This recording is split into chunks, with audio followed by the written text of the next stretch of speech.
Have you ever wondered what it would feel like to wake up and not know your name? A real government program wiped prisoners' memories, names, pasts, crimes on purpose. Welcome back to Twist Edge Tales, where the strange and unnerving come alive. Before we continue, remember to like, comment, subscribe, and share. In the 1950s and 60s, Cold War paranoia pushed secret agencies to develop mind control methods. Some went too far, using chemical compounds to intentionally erase prisoners' memories. The experiment didn't just change science, it destroyed identities.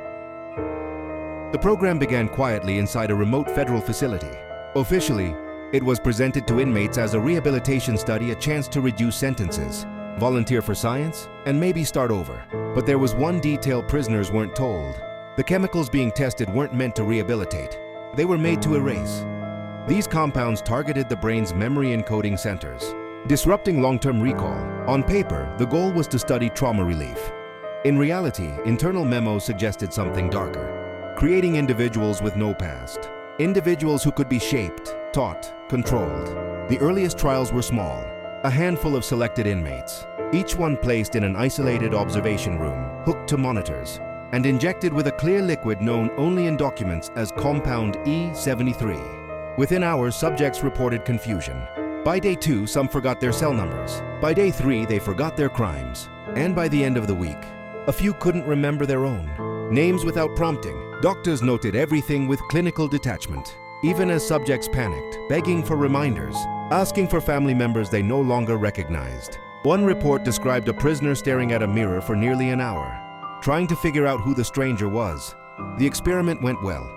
Erasing memories didn't just wipe the past, it destroyed the present. Without identity, prisoners became unstable. Some fell silent. Others developed new personalities, paranoia or violent mood swings. A few invented entire false histories to replace what was lost. Scientists realized they couldn't control the aftermath. These weren't blank slates but broken minds.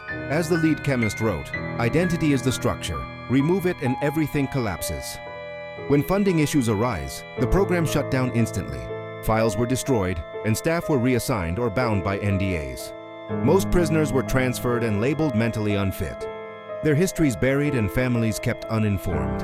Some vanished from records. Worst of all, researchers later admitted the memory loss couldn't be reversed, meaning the inmates never regained their lives. The program shows how fragile identity is and how power can exploit it. These men lost their pasts and selves in the name of science. For more hidden tales, don't forget to like, subscribe, share this video. Tell me in the comments, should memory tampering ever be allowed?